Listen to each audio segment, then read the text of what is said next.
तो बच्चों, आज हम लोग कच्चा चिट्ठा पढ़ रहे थे। ब्रजमोहन व्यास का लेख कल हम लोग पढ़े थे।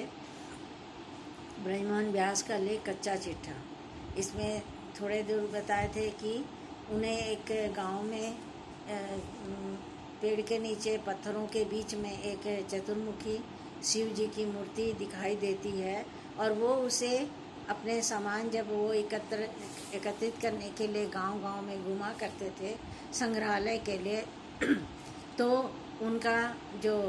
ही था, वो मूर्ति देख करके वो मूर्ति देखने के पश्चात उनसे रहा नहीं जाता, और वो उस मूर्ति को लेकर के अपने संग्रहालय में आ जाते हैं, रख देते हैं। तो उसके बाद जब संग्रहालय में मूर्तियाँ रखते हैं तो उसके पश्चात गांव वाले जब देखते हैं, गांव वालों की नज़र में जब पड़ती है कि वो मूर्ति गांव में नहीं है, तब उनके ऊपर क्या प्रतिक्रिया होती है आगे देखो, इस लेख में बताया गया है कि जब लेखक उस मूर्ति को लेकर चले आते हैं तो गांव वाले एक आंदोलन छेड़ देते हैं, अपना सभी गांव वाले, क्योंकि वो गांव वाले उस मूर्ति से उनको वो अपने वन प्रदेश की एक बहुमूल्य मूर्ति समझते थे, और वो समझते थे कि ये हम लोगों के वन देवता हैं, तो हम लोगों के जो गांव के देवता हैं, और इसी से हमारा भरण पोषण इस गांव के लोगों का होता है। गांव के लोग इसी से सुख समृद्धि से रहते हैं, सब कुछ प्राप्त होता है यही मूर्तियों के द्वारा, यही इसी मूर्ति के द्वारा। तब गांव वाले क्या करते हैं कि सभी लोग मिल करके उनका अंदेशा हो जाता है कि ये काम सिर्फ मतलब ब्रजमोहन व्यास जी के ऊपर, लेखक के ऊपर ही जाता है कि ये काम उन्हीं का हो सकता है, उनके सिवाय और कोई नहीं कर सकता।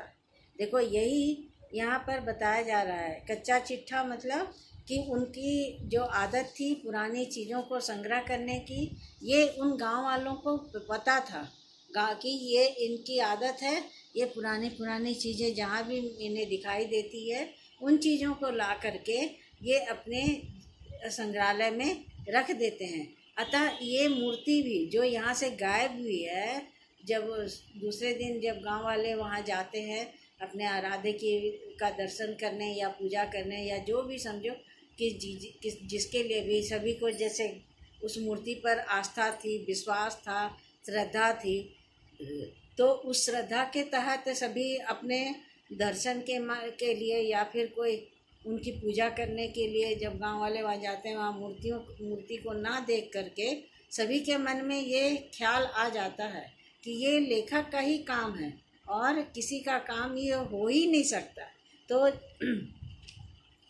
सभी एकजुट हो जाते हैं गांववासी, चाहे वो वृद्ध हो, चाहे बच्चे हो, चाहे नौजवान हो, चाहे नर हो, स्त्री हो, चाहे पुरुष हो, सभी एकजुट हो जाते हैं, और सभी कोई वहाँ एकजुट हो करके लेखक के दफ्तर में आ जाते हैं। जब लेखक के दफ्तर में सभी पहुँचते हैं तो लेखक कहते हैं कि लेखक को जब उनका जो बाहर में एक जो उनका अर्दली रहता है, जो भी जैसे चपरासी या द्वारपाल कहो, तो वो रहता है तो उसको जो गांव का एक मुखिया आदमी होता है वो कहता है कि जाओ उनको बोलो कि हम लोग इस गांव से आए हैं। तो जब वो बताता है अंदर जा कर के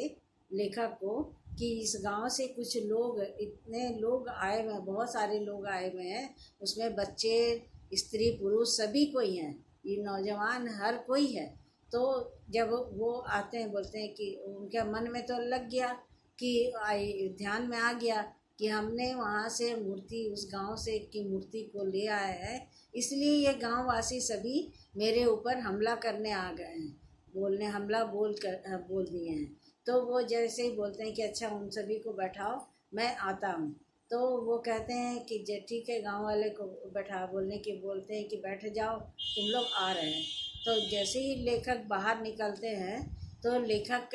उन लोगों को कहते हैं कि आप लोग इतने दूर से चल के आए हैं, पहले आप लोग पानी वानी पी लो। तो गांव वाले का क्या उसका उत्तर रहता है? गांव वाले कहते हैं कि नहीं, हम लोगों ने तो जब से ये मूर्ति गई है तब से हम लोगों ने अन्न और जल का त्याग कर दिया है। वो जब तक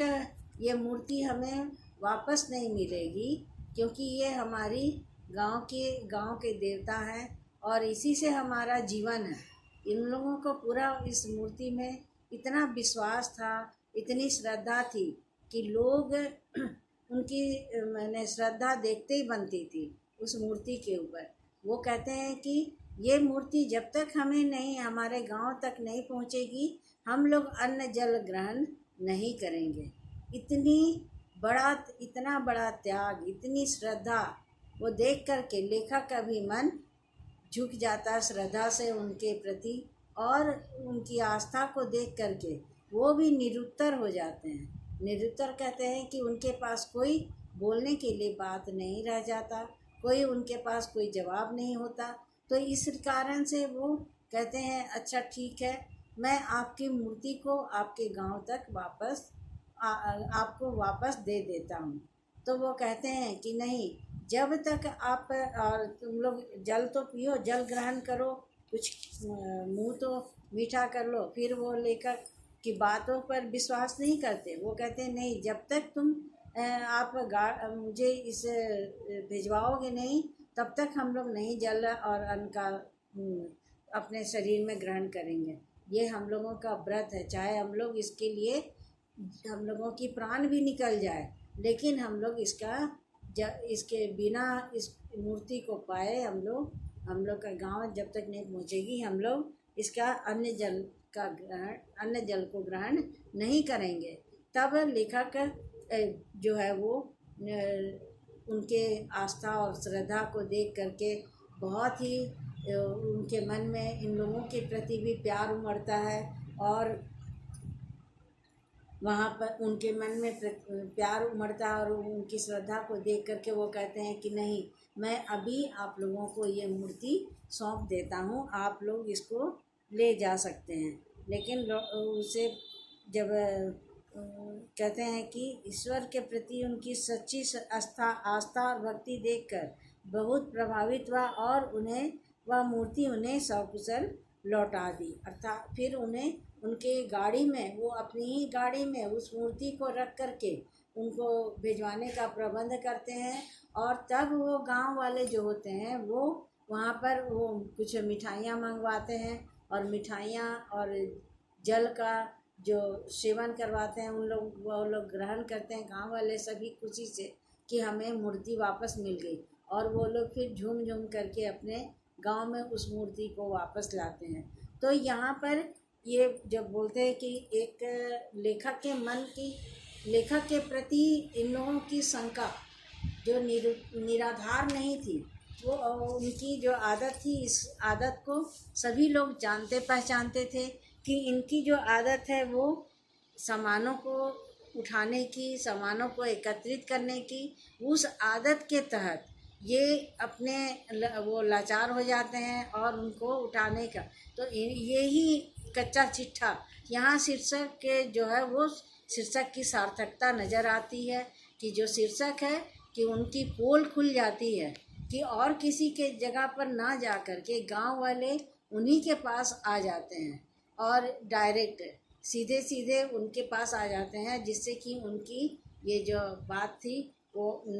ना नहीं कर सकते थे कि मैं नहीं लाया हूँ मूर्ति को। ये बात उन्होंने कभी नहीं कही, क्योंकि वो गलत हो जाता। इसलिए उन्होंने सीधे सीधे तौर पर उन गांव वालों को अपनी मूर्ति वो वापस कर देते हैं। इसलिए यहाँ पर फिर आगे उनकी आदत जो थी वो बनी हुई थी। फिर कहते हैं उसी वर्ष या संभवतः दूसरे वर्ष लेखक पुनः कौशाम्बी दोबारा कौशाम्बी जाते हैं। वह गांव में किसी विलक्षण वस्तु की खोज कर रहा था, तभी एक खेत में उसे बोधिसत्व की